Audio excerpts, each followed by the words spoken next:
Hello everyone, welcome to a brand new episode of TVG Talk. My name is Paco Trevino, and today, as always, I'm joined by Laura Chapa. Hey guys. And today we'll be discussing the brand new Nintendo Indie Showcase, the very first of 2019, and we'll be discussing some of the highlights for us. Why don't we start things up the way Sure. that the Direct itself started? And Cuphead for Nintendo Switch is one of the craziest announcements that I think that we could have ever expected from an indie showcase. Right. And not so sure how much it qualifies as an indie these days, based on the fact that we're partially Microsoft's. But Laura, why don't we start with you? What do you think about Cuphead itself? You know, the fact that it came out to Switch and everything related to that. Yeah, well, Cuphead is a game that I loved. I think that it was one of my favorite games the year it came out. And yeah, I think that nobody would have predicted that we would have seen Cuphead on Switch or much less in a indie showcase.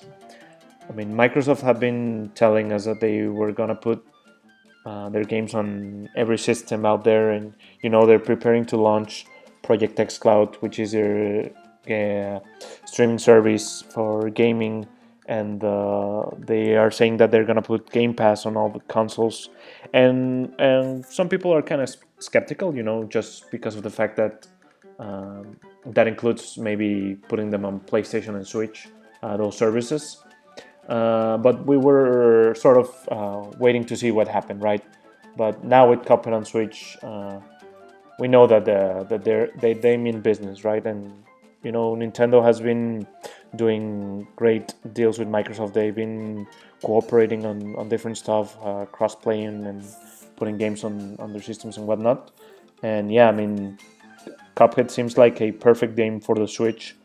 I mean, before it going to Microsoft, I was going like, this is a Nintendo game.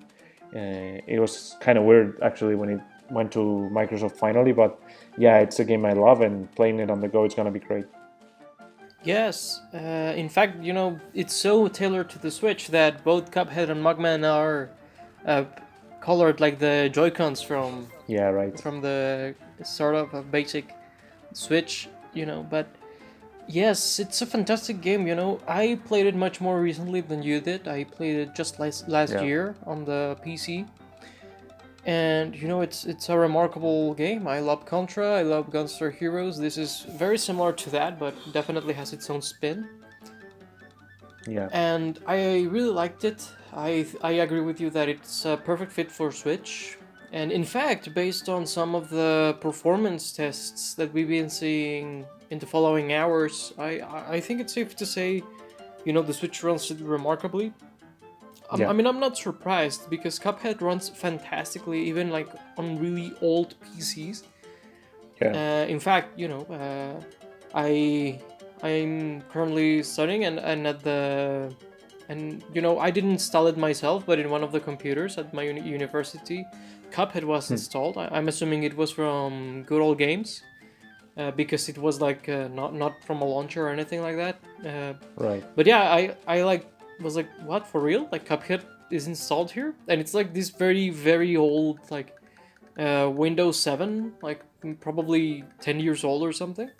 Yeah. And, I started playing it. I, of course, lowered the specs and whatnot, and it ran really well, and it looked really well there. So, I'm not surprised at all, but, we're getting really good performances and everything out of Cuphead.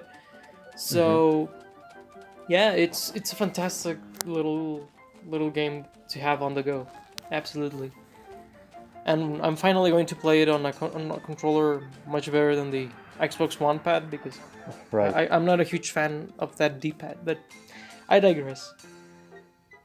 So what other game did you like about the indie showcase that was either announced or revealed for the Switch? Right, another surprise I got was from Blaster Master Zero 2, which we're reading up that it's not a remake from Blaster Master 2. It's a new adventure in the vein of Blaster Master Zero 1, I guess. Yeah, and it looks great, man. I mean, Blaster Master Zero I loved, but I mean, I kind of felt that it was a remake from an old game.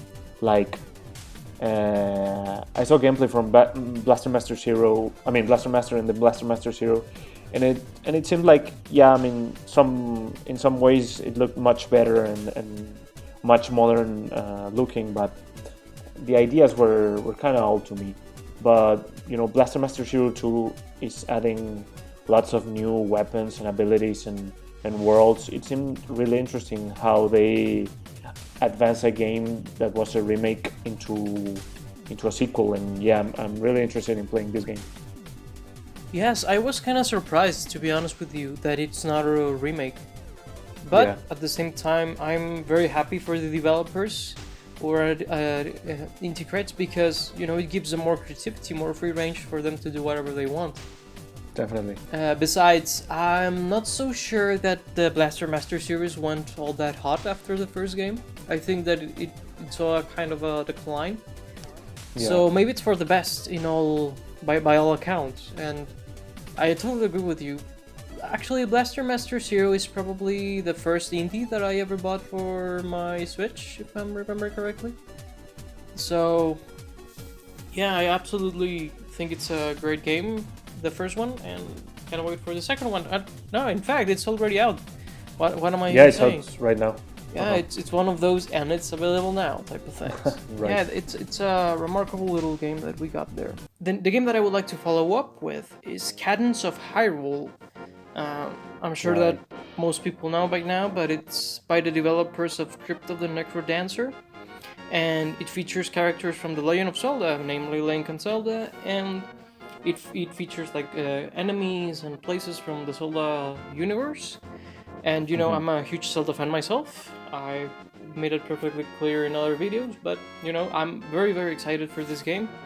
And it's also a super interesting one because is Nintendo, I would say the biggest studio in gaming, giving one of their most valued franchises to an indie. So, kind of Right. crazy. So, Naru, what's your takeaway on Cadence of Hyrule? Man, I love it. I mean, I know that we know this, but it's in the universe of Crypto the Necrodancer.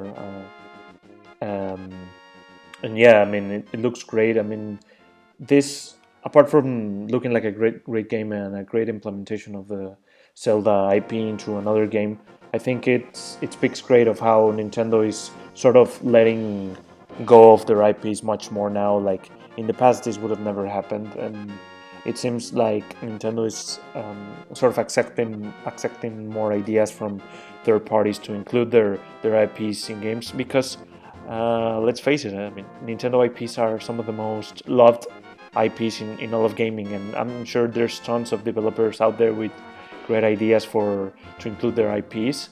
And yeah, I mean, I can wait to see what other indie developers or even bigger developers do with the IPs. And yeah, Crypto the Necrodancer, Cadence of Hyrule looks great. Yes, I absolutely agree that it's a whole new Nintendo, so to Yeah. speak. With their new emphasis on or the new leeway with their franchises, something that they were absolutely different before. And Yeah. we've seen it with Metroid, with Mercury Steam. We've seen it all over town, so to speak. And yeah, it seems to be a Yeah. very interesting game. I've never actually played Mhm. the Crypt of the Necrodancer. I've never actually played it. I've always thought that it looked interesting, but now that they've announced a Zelda Yeah. inspired, or with characters of the Zelda franchise as a sort of sequel or spin-off type thing, I feel like I have to play it now. Yeah. I'm not so sure if it's part of the Nintendo Switch eShop sale that they're having right now, but I'll check it out either way. Yeah, I actually checked that too, and it's not within Oh. that sale. But yeah, I Oh. mean, when I first saw Crypt of the Necrodancer, I thought it was great. I mean, it was just some of those, tons of indie games that come out, and I say, hey, this looks good, I might play it, and then I end up not playing it.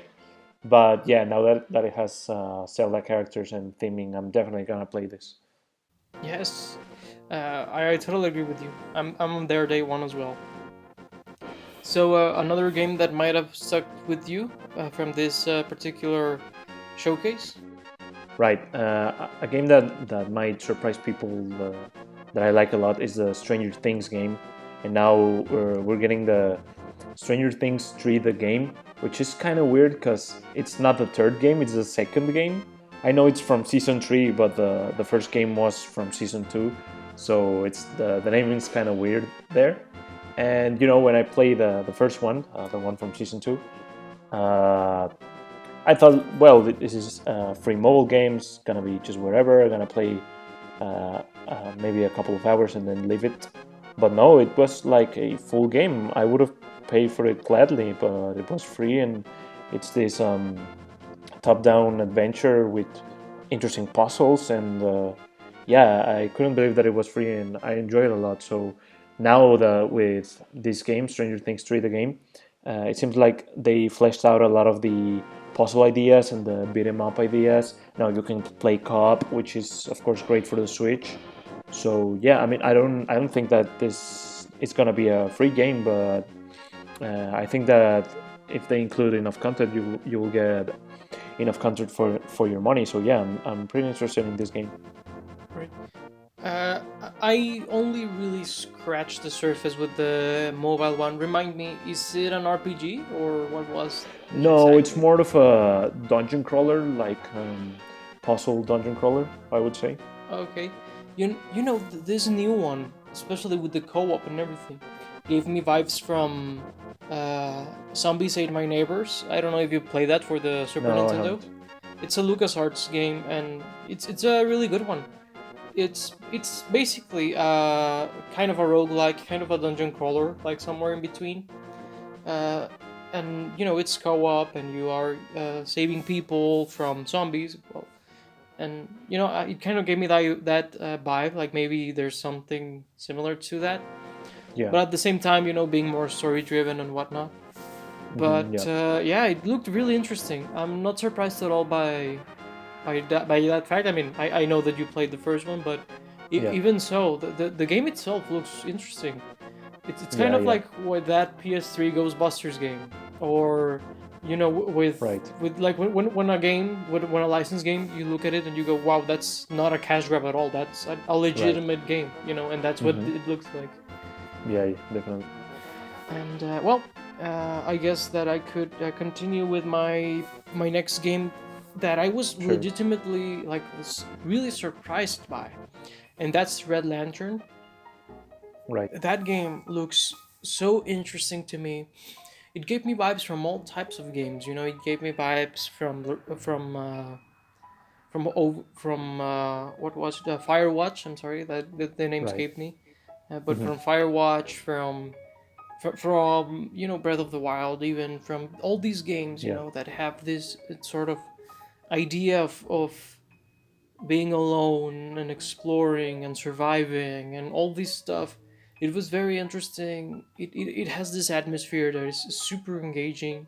I was sold on it the moment that the protagonist started narrating what's happening, then the bear attacks the dogs from the Yeah. sled. It really stuck with me, and that's probably the most impressive game that I saw the whole direct. And I don't know. Tell us, what do you think about Red Lantern? Yeah. It definitely seems like it has its visual identity pretty set. I mean, it looks beautiful, and it looks like a real world that you want to explore and live in. And yeah, sort of these survival games have been very popular recently, and this seems different and interesting enough for me to play it. Yeah, I totally agree. And I think that the voice actress was the same voice actress from Aloy from Horizon Zero Dawn. I'm not so sure about that, but this girl also had like a very like soothing voice and Right. like very clean, so to speak. I really liked the pacing and the style and everything. I really liked it. So what next game stuck out with you from this showcase? Katana Zero or Katana Zero. Right.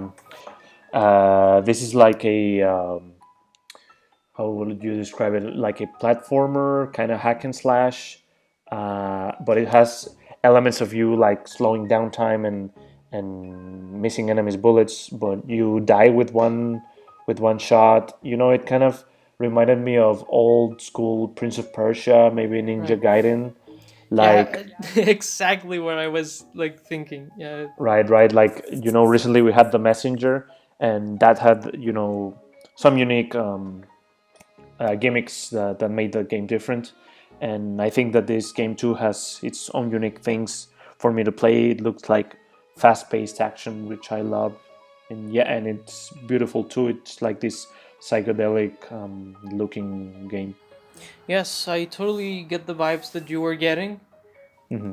from exactly Ninja Gaiden and Prince of Persia with the mechanic of going back in time.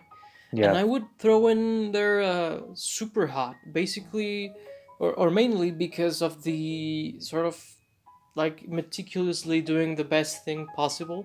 But here, right. instead of going like slow motion and stopping, it's you go back in time and do it again, and back in time and do it again. Mhm. But basically, with the same principle of doing exactly what you have to do. Yeah, And right. I think it's a very interesting concept. It's a new spin on an old concept. The old lady new clothes type thing. Yeah. And yeah, I totally liked it too. Katana Zero. Is that right? Right. Yeah, yeah. Yeah. So my next game would be Neo Cab, which is this. It's an interesting game. I didn't quite get the grasp of exactly what the gameplay will be, but Hmm. it's like this driving game, but it also has like an interactive graphic novel vibe to it and moments, Hmm. and it was very interesting gameplay wise, but also I thought that it was very interesting the story where there's this mega Right. corporation and a friend of yours gets in your cab and you kind of Hmm. have to get her to her destination and protect her, and it was very very interesting, gameplay and the story, which is something uh, that it's relatively rare to see on a game, to be the complete package. Yeah. What were your thoughts on Neo Cap? Yeah, I thought that it looked sort of like a visual novel game with, you know, the focus and story and maybe some puzzle elements there, some investigation to be done in the game. Yeah, those were the vibes that I was getting on. But yeah, I'm interested in how the gameplay is exactly going to play out as. And, you know, as we've been saying from other games, it looks like they got their visual identity on point, and they know exactly how it wanted to look, and it looked great. Yeah, this one looked kind of like Blade Runner, or those kind of neo futurism, but at the same time kind of dystopian type thing. Right. Fairly interesting, and that's probably along with. I mean, because since I've already played Cuphead, this was probably alongside Green Lantern, two games that I'm most Red Light. excited about, Yeah. and also the Zelda spin-off, but because of Zelda perhaps more than the game itself. Right. But these two were like very interesting as games. Hmm. Yeah, So definitely. what do you have another game that you'd like to highlight from this? Yeah, sure. Okay, go ahead. Uh, Bloodroots. This is a game that plays like a top-down sort of game, sort of hack and slashy too. But you know, and before when you mentioned Super Hot, I kind of relate Super Hot more to this game because this one like you really have to know what you're doing. Like it's sort of also like puzzly because you need to use things in your environment to defeat the enemies. Like you start out with no weapons and you know maybe there's like a stick in the ground and you grab it and you know you stick it into someone's body and now you need another weapon to progress to this part and maybe you run towards their back and attack them from behind. So yeah, there's a lot of strategy involved in the game. It's also fast paced. It's kind of gory, but the visuals are kind of cutesy. So yeah, I liked it. Yeah, it gave me a lot of vibes of Samurai Jack, especially the latest season that also got kind of more violent when compared to Right. the Cartoon Network run. Yeah. It's like Samurai Jack meets Conan the Barbarian kind of thing going Yeah. on. Yeah, I really liked it. Probably not as much as you seem to have liked it, but it's definitely one of the better games in the presentation either way. Yeah. Another game that you'd like to perhaps mention? Yeah, I think maybe the last one. My friend Pedro, it's called. There's like this banana on the logo. I didn't get why, but it's like this platformer bullet hell sort of. I don't know. It looked kind of funny. Maybe those words you would describe Cuphead too, but I would say Cuphead is more of a bullet hell rather than a platformer, and they seemed more like a platformer than a bullet hell. So yeah, I really like the platforming elements that they included in this, and the fast pacing action I've been mentioning that I saw in this game too, and yeah, it seemed interesting. Yes, I really liked it too. And the banana thing, if I remember correctly from the presentation, it's because your friend is a self-aware banana, something like that's going on. Oh. Yeah, they I mentioned I remember, watching the live stream, and then I heard self-aware banana, and I thought, what did I just hear? Like, Yeah. am I dreaming? but yeah, there was something about the banana that it was Okay. relevant. Okay. I'd like to mention perhaps my last game as well. I'm mentioning it kind of on a sour note. It's Rat by Double Fine. Double Fine are one of the best indie developers out there. They've made the Psychonauts games. They've done some fantastic games. They helped publish Gang Beasts, which is a game that I really, really like. Right. And also, I forgot the one where Jack Black is a roadie. I enjoyed that like 2 years ago on Steam. It's a really good game. But this one, Rad, I may give it a chance down the line, but honestly, it was kind of underwhelming, especially compared to other games that we were watching from people that I've never heard about, and to see Double Fine, one of the big ones, come out with something comparatively, modest. It was kind of a shock to me. I don't know. What were your impressions on Rat? Yeah, I thought the exact same thing when they were presenting it. I thought that it looked really unique, like visually. It had this, visual style that I really liked, but then they were showing gameplay, and I'm like, this doesn't seem like unique at all, or with really like fun, different mechanics. Like, it just seemed like another game. I don't know. I thought the same as you. Coming from these developers, I was really underwhelmed watching gameplay of this game. Yeah, well, I mean, perhaps it's not the best thing to end the presentation on that note, but we've seen some amazing games in this presentation. They started super strong with Cuphead, Red Lantern, Right. all these fantastic games. I think that indies have come so far to the point where there's some of the system sellers, in my opinion. One of the reasons to get a Switch, in my opinion, is for the fantastic indie games. And this showcase seconds that thing. So yeah, what's your takeaway from the presentation as a whole? Wrapping things up, so to speak. Yeah, more than having great indie games, because we've been having them on the Switch. I mean, nothing to take away from these great games. I think that we should continue the path of great indie games. But the relationships with Microsoft and them letting IPs to indie developers, I think, is what I'm taking up from this presentation. You know, particularly the letting them the IPs to other developers. I mean, you know, we've been asking for so long for maybe an F-Zero, and you know, they could give this IP to the fast RMX guys, and Shin and you know, Nindie, maybe I think they're called. right, you know, and maybe some games that Nintendo like are stuck with or don't really know what to do with anymore, they could give it to other developers fresh on the scene that have great ideas and give it a go. Yeah, I totally think that they could do something like that. I mean, it's interesting because the landscape's kind of changing, you know. It's harder for these big companies to justify having smaller studios. Mm-hmm.